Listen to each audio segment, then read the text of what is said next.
So it's just about 2 o'clock. So I'll get started on just making a little introduction to Ari Hurt, the founder and CEO of MindMD. And then I'll turn it over him to really tell you about MindMD and all of their services and what they do there. But I'll introduce to you a couple of things I wanted to, and I'll do this at the end, just show you guys specifically which bubbles you would fill in at the end if you're interested in referring a patient over to Ari. And I wanted to tell you that Ari's services are compatible with a lot of the IOP providers that we work with, whereby you can request emergency care for your patients. A good scenario might be if they are out of medications and they need to see a psych doctor same day. Ari has those services and also does detox. He does outpatient detox. So you can connect your patients with him as well. And then if they want to do follow along IOP care 5 days a week or PHP 5 days a week, his services are compatible with that. So you can apply to both at the same time. So I'll show you that at the end. I just want to make sure because Ari's services are very unique on our platform. So I just want to make sure everybody knows how to tie in to what Ari is offering. So without any further ado, I'll hand it over to you, Ari. Thank you, Amy. And just to continue what Amy started with is, our uniqueness has been, as much as it's been, what you'll see is so needed in our industry. The uniqueness has also been our challenge, in the sense that, there are not real categories even established in the industry to fit us into. So Amy and Amy's been always so creative and kind to, help create new types of categories on the Recover Well platform to try to convey everything or parts of what MindMD is about. But so grateful that able to get in front of all of you, because I think that I'm hoping that you'll all start to understand where and how we fit.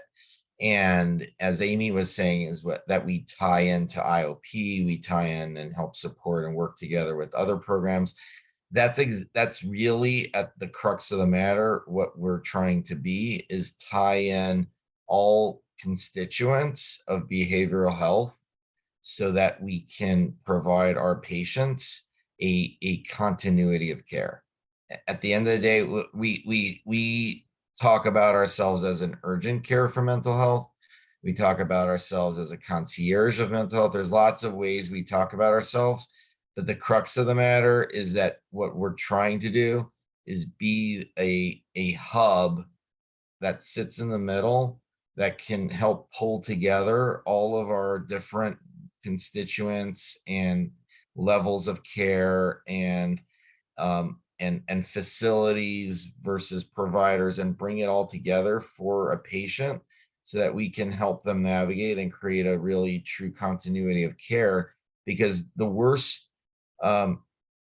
risk, the biggest risk, and where crisis emerges so often in mental health is when there's these gaps in that continuity. So when a patient who does need mental health care is discharging from a facility, from a hospital, and they're going from one level of care to another, even though they've had such success, or whether that's a stabilization, whether that's a therapy continuum, whatever it might be, when they're going from one level to another or getting discharged and going back into another setting, we're just hoping, or you're just hoping, that the couple different phone numbers you've provided them are going to translate and convert into as close as possible of a continuity of care, which means a lot, which means that the resource you gave them has availability, which means that the resource you gave them fits within their financial scope. And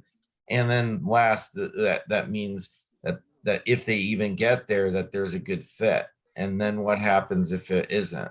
So, so much of what we do and where I'm going to take you towards is that we are trying to fill in all the gaps for all different levels of care so that we can create bridges and fill the gaps so that there is that continuity. So just, so you see here is that, our gap services is to provide immediate psych support and gap care, providing appointments within 24 to 48 hours.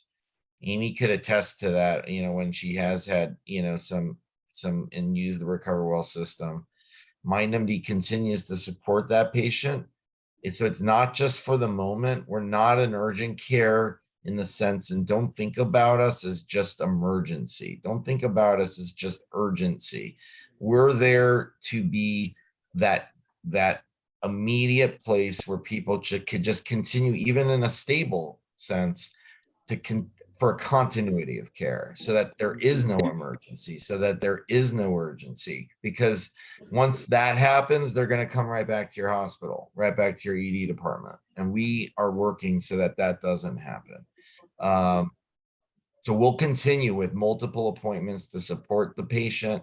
We have recently changed and we do, on occasion, when a patient does want to continue to see our psych provider on a long-term basis, we do accept that patient and will see the patient long-term. We do not see patients long-term for therapy.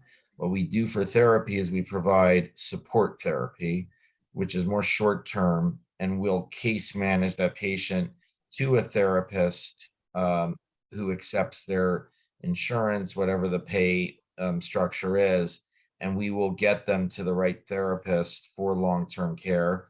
But until we do, they'll be able and have access and continue to see our in-house LCSWs and associates for therapy, but more in a support mode, which means, we're helping them deal with their crisis. We're helping them deal with coping mechanisms, how to deal with their daily depression, but we're not going to dive deep into longer term therapy modes.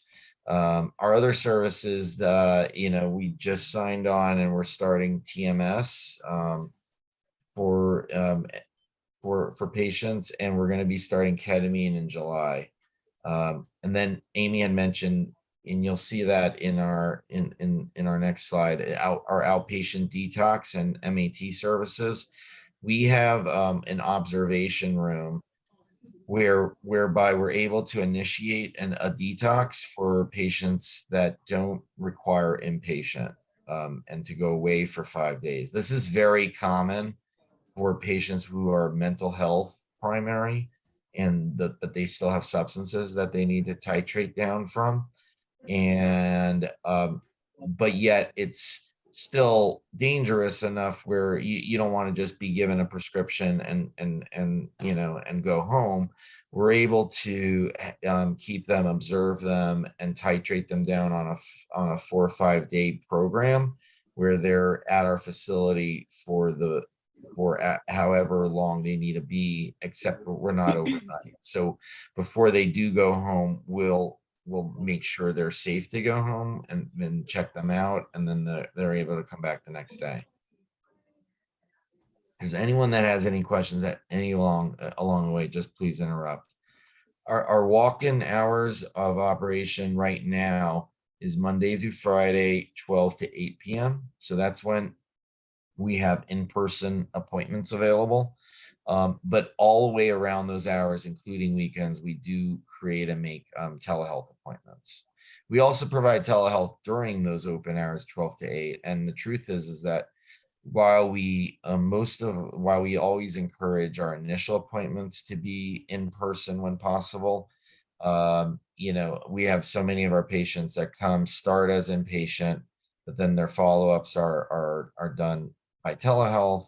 Sometimes it's vice versa. We find that having that hybrid model is very, very beneficial for the patients, even for those that do just telehealth, just so that they know they have a possibility ability to make an appointment and be seen in person has been, very beneficial. So like our flow in general goes like this, which is, so if you have a referral, or you're discharging a patient who has psych needs psych support, has medicine needs, or maybe needs a new assessment, you can just immediately discharge them to us. We will not only provide them, the immediate care to get to be able to see them right away, but then we're going to really accept them into our, longer term case management. And we're not going to just let them go until we know they have a case management plan in place. So what this really does, and why I, started this, presentation, if I can go back, saying this is the fastest discharge to psych care, is because for all of you, for social workers at hospitals, there's so many different discharges. You have to have the fast, the most efficient, safest discharge as you can. But in many ways, sometimes you're only given a moment's notice, sometimes a few days notice, and it's just so hard to facilitate that in the amount of time you're given. What we want to do is earn your trust that if you just, even as a default, discharge mental health patients to us, then it's not just that we're going to get them the fastest appointment, but we're going to afford our case managers the time they need through this flow that a case manager needs, a special case, or even not so special of a case. Sometimes a psychiatrist who is available, but only 3 weeks from now, or 4 weeks from, sometimes 4 months, might be the best provider for that patient long term, but that's way too long. We are allowing our case managers to make for patients the best, to give them the best advice possible by allowing them the time they need to, to make the best case management decisions they can. Mentioned before, Right. yeah. I was going to kick off a couple of questions Yeah, sure. On that point. So sometimes what we see in the ED is that a patient is not suicidal, not homicidal. So they don't really necessarily meet the criteria to go into a psych hospital, but they are having extreme symptoms of anxiety. They're having extreme symptoms of mental health, but they are not suicidal. They refuse to say that they're suicidal, even if we see some indication that they might be. They won't say it. So that makes it so that we can't get them into an acute psychiatric hospital because the insurance isn't going to cover it, right? So in that case, if we were to refer to you, I already know the answer if I'm asking the question. Okay, sure. But I just want to illustrate this. Like, if we refer them to you, what does that look like? We send them referral over to you for same day or same day psychiatric care. What happens next? So typically what happens is we'll get them scheduled with our provider. And maybe this is a good time to also make it clear that our providers who are patient facing are all psychiatric nurse practitioners. They're being supervised by our psychiatrists, who are our medical directors. I'll get to that a little bit later, who they are. But there'll be an appointment would be made with our psychiatric nurse practitioner. They would be seen and evaluated by the patient would be seen and evaluated by our psych provider, and of course a treatment plan would be created for that patient, in collaboration with the patient. Now it might involve medicine, it might be changing medication, managing the medicine. In many cases it doesn't involve medicine at all. But off of that, then the psych provider makes a determination: is the patient stable enough to go home? Is the patient still in such an anxious level, but like you're describing, Amy, isn't really that in that amount of crisis where they should go to a higher level of care? But what we do have, and we, this is, we do at times put them to want to just observe them, in our observation room, which is, this is a peek into that, where they're able to sit and relax and make sure that after being seen by the psych provider that they feel safe, and then the psych provider will check them out again, a few hours later to make sure they're okay to go home, or maybe they do qualify, as you're saying, for a higher level of care, and will, or or maybe, it's not it's not for a psych hospital, but we're starting to then work on their case in terms of maybe they need to, maybe they would be willing for an IOP program, or a residential type of program. And we start talking to them about that. In many cases, they're not going to volunteer yet for that, but we'll make that for them, and they have and their anxiety level goes down when they know that they've been seen, and then we have immediately another appointment with them, whether that's, in some cases it's been just a few days later. Most cases it's about 2 weeks later, sometimes 4 weeks. But the point is that it's not we're accommodating and creating a schedule for the patient that makes sense for the patient and what the patient needs. I don't know if that answers everything. It does. And then I see you have this list of what you're using to help people titrate off their, or withdraw from their substances. So for example, how does that work? Like, you give them a prescription and they have to go fill it, or you fill it there for them, and they Yeah, sit so there? we don't store the medicine on site, so we will give them a prescription. We have a local pharmacy nearby, and they'll be able to deliver it to the patient who's waiting for their medicine. And in that's your in office. our, yeah, Okay. exactly. And then you observe them for some hours in these nice, comfortable chairs while they start that medication. And then they check in with you for every day that they're having withdrawal? Yeah, we'll check in with them, in most cases, the next day. A lot of times it's just a Zoom call, and then we have availability for them if they need to come in. In some cases they come in every day. But I would say the majority of the cases, it's so the first day, it's more about evaluating their need, and making sure they qualify or don't, or ruling them out and not, that they don't qualify. And that's a number of, it could be that they don't qualify just because of their home support, or we don't want them, there's nobody at their home to be with them, or in a case of real addiction or substance abuse, it might be the place of their, of the substance abuse is not it's not the right environment to go home. And so, so there's some, exclusionary criteria, but we look at, and because we have an ability to observe, and and we keep a patient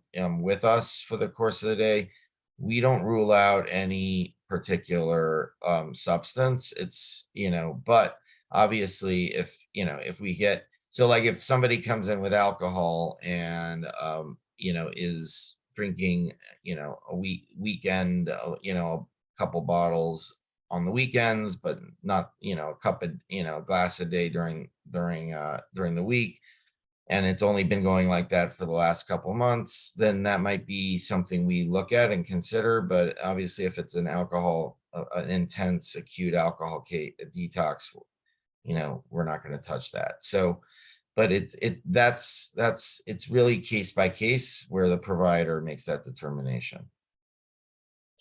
And then let's, in the interest of everyone's time, I want to make sure Sure. we just run over what insurance you can accept at your facility. That's going to be really important. Obviously, if the patient's coming through the RecoverWell platform, they're filtered out if the insurance doesn't match. But in case they want to Right. call you directly, Yeah. what are the insurances? Yeah. So So these are currently the ones we are accepting it that we're in network with is Medicare, really all Medicare Part B, Anthem Blue Cross, Aetna, Magellan, which is for Blue Shield, and then Optum, which really is also that's the manager for United Healthcare. So I should have added it's Optum slash United Healthcare. And we are in the process of getting, we just got our contract from Cigna. We haven't signed it yet, but so that's imminent. As well as last steps in getting with TRICARE as well as TriWest and MHN. The Nice. big one, and in that light, we're really trying to be in network with almost everybody, except right now we still have not found the right path for Medi-Cal, Medicaid. So that's the big one that might rule out a lot of your patients in some of your hospitals, but so for those patients, it would have to be a cash pay scenario. Okay. So I want to just show, if you don't mind, Ari, I want to just like real hands-on practical application, show everyone how I apply patients to your facility. Okay, sure. So if I can share You my want to take back the Yeah. host? Yeah, You and got I it. will give you email addresses so you can send the presentation to everyone in case they want That'd to be great. do anything that you said. Okay, I just want to show folks that are using this, most of the people that are on this are using this almost every day. right, Well, I'll tell you the scenario, like I said, when I am applying a patient over to Ari, I want to make sure of two things. Ari does also provide case management and find them treatment. But of course, if they're coming through my platform, I want them to go to treatment providers that are in our network because we do an extensive amount of background checks and verifications. I'm sure Ari does as well. But so what I do is I will put the patient in for the level of care that Ari can handle immediately. So that's either going to be the outpatient detox, the outpatient MAT. And then I will look for a behavioral health IOP. But first I will apply to, say, for example, this is just a sample patient. I'll say outpatient MAT. And I don't know if I put this patient in as an insurance that Ari could take, but it would pop up and I would apply to Ari. And then I would go back in and I would edit oops, no. can you go back, Amy, because are those all the categories? I just want to. Yeah. And then I would go back and I would edit the level of care and then I would put in the IOP.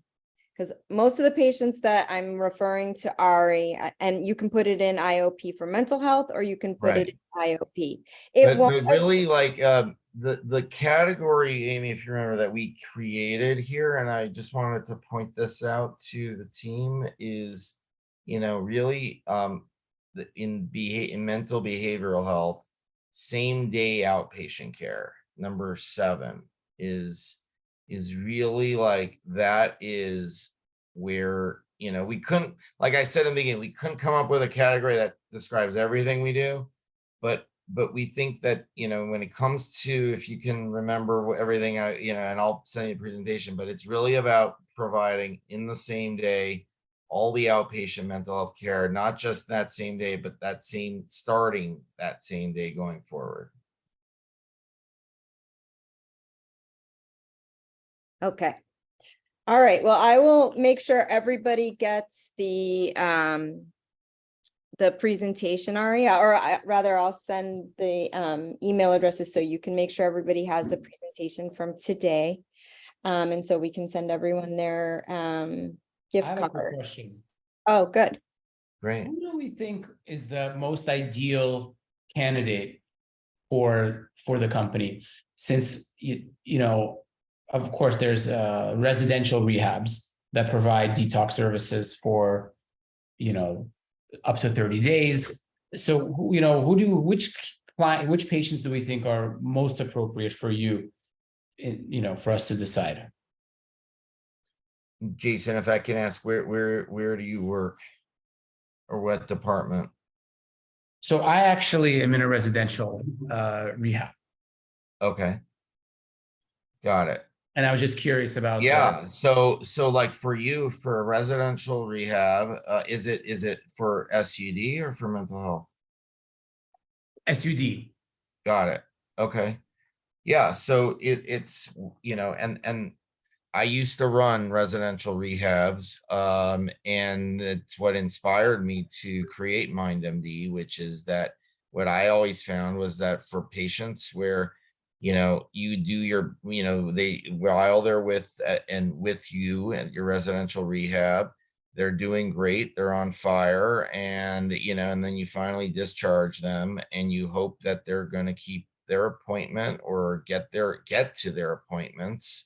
And and you just hope that, and you do the best job you can with, through your alumni program. What we are offering to patients, if they can be discharged to us, is that we're going to set them up and take the responsibility to set them up to make sure that they do have the psych support that they need, that they have the therapy that they need, and not just in that moment of discharge, but to assure and make sure that if that therapist, or or whatever that level of care they're in, starts changing, or their need is changing, that they understand that they can come back to us and we're going to guide them to the right way. I want to make a Yeah. suggestion too. Jason, per your question, another great way that you can utilize MindMD services, or our social work and substance use navigators can utilize RE services, is when you don't have a bed available that day, Of course. right? When you don't have a bed available and the patient is like, I'm not going to make it. I hear this all the time. Patients telling me, I can't wait 3 days. I can't wait 2 days for a bed. And then we're scrambling to find another residential. RE's the safety net for that. It's like, if we can't find the right bed at the right time, and the patient's really in a lot of pain and they need meds and they need a place to sit for a few hours and have someone watch their progress, this is a great segue. That's what my personal opinion is. Right. And I was even asking the question more so if I was in the hospital setting and I have a candidate, Right. how would I Okay. choose for that person who there's, substance abuse residential facilities and there's the outpatient. Who's I was actually putting myself in the shoes of the Right. social workers and the rest of the people on the call.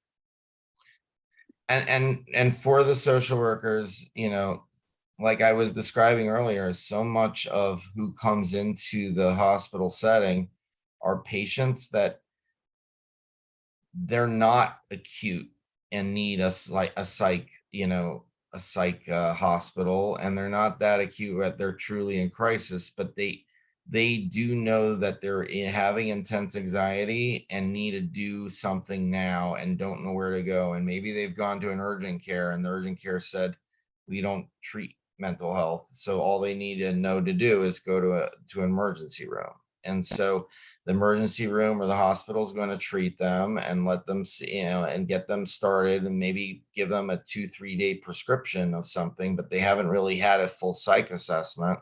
That's the ideal patient. I'm gonna just jump in for a second and we can continue the conversation, but a lot of our folks that are on this call, we schedule this for 20 minutes, so we're a little over the time. So I'm gonna do the drawing really quick, but I'll keep the meeting open so anyone who wants to stay and ask Ari questions, but we do a drawing for. Oh, okay. So Yeah. pull a name out of the hat here, and then I will turn it back over to you, Ari. So if people have to jump off. Okay, Nicole Carl. All right. So I'm going to mute myself, but everybody. Thank you. You're welcome. If you can stay, everybody hang on. And like I said, I'll send Ari everybody's emails so he can send along your $10 Amazon gift card. And Nicole, I'll send you yours as well from the drawing. And everyone have a beautiful weekend. Thank you. Yeah, thank you, everybody who anyone's leaving. Thank you for joining. Really appreciate it. I know Friday's a tough time in general, so thank you, and look forward to helping and working together with everybody. Beautiful. Yeah, I was just gonna say that I'll get an email from you with the presentation, and I'd love to always find ways to collaborate, and also you're in network with people that I'm not in network with, so I'm always looking for additional resources. We have a few hundred calls a day, and we're not always able to provide services to all of them. That would be great, Jason, and look forward to that connection. Yeah, I'll connect you guys also after we jump off this call by text, so you guys can have each other at a little bit at the ready. On our hips. Yes, No, that'd be awesome. Ari, check your chat. What's that? Check my chat. Okay, hold on. Got it. You haven't been. I also have a 2:30 call, so I'm going to run, guys. Thank you so much. Thank you, Jason. Thank you, Jason. All right. Weekend. I know. I noticed our niece on this presentation a few different typos. Thank you.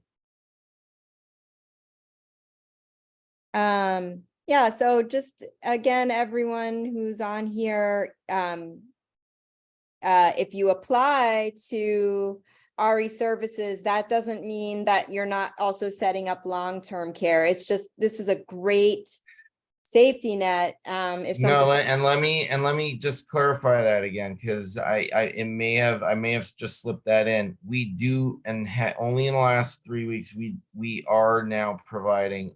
So for psych services, it's long-term. We are accepting and providing long-term care through our psych providers. It's for therapy that's only short-term. And yet it's not, because we're taking that burden, accepting it, and making sure they do get long-term therapy. So truthfully, and that's why we were saying it's the fastest discharge.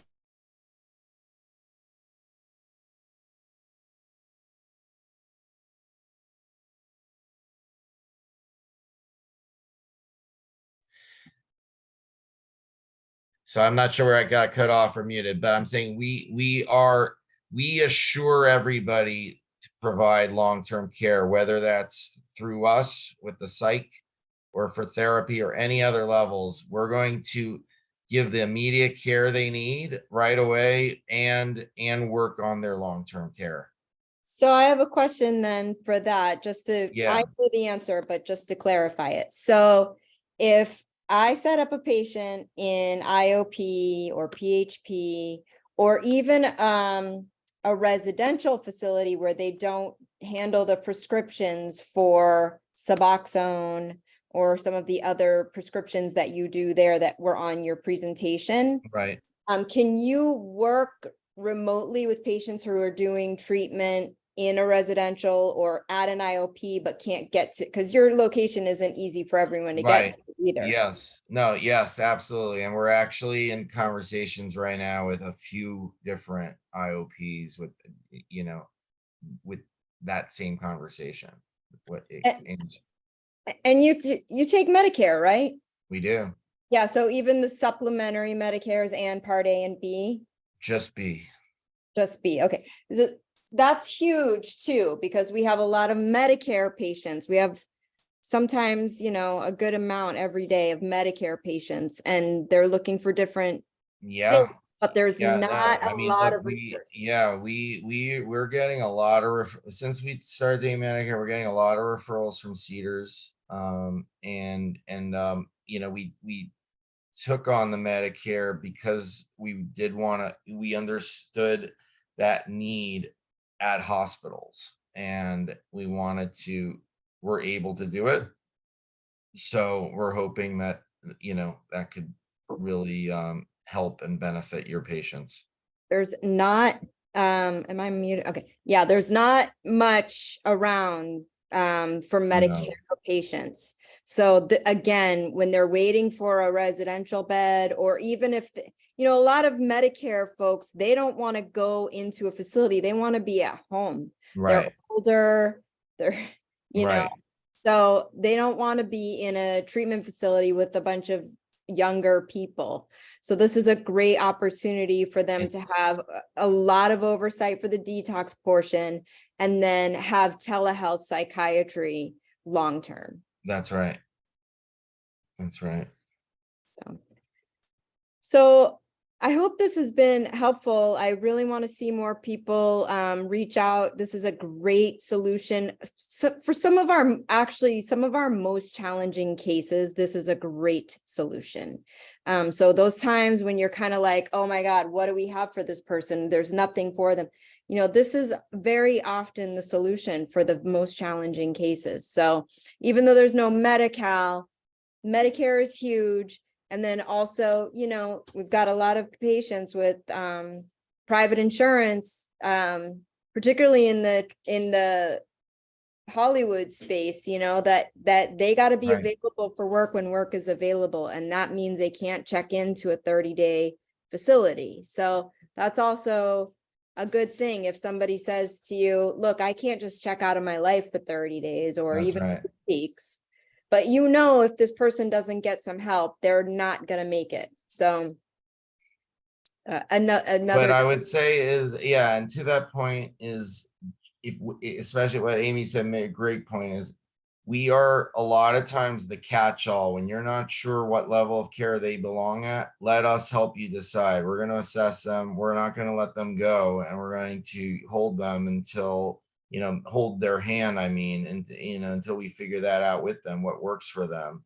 But it's a way that you're able to know that you can safely discharge them and that you're not just letting them go. Ari, also, I don't know if I told you this, and let's see how this would work out. We're statewide now, so we're providing referrals for the whole state. We have hospitals in the Inland Empire. Shout out to our Denise, who's on the call still. Right. Out in the valley there, and we have up in Antelope Valley, NorCal. How easy for you is it to take patients who are like definitely too far to stop in? We're doing, as long as it's good for a telehealth, we're taking that. We're taking all telehealth patients that way. If they need local resources, or if they need inpatient.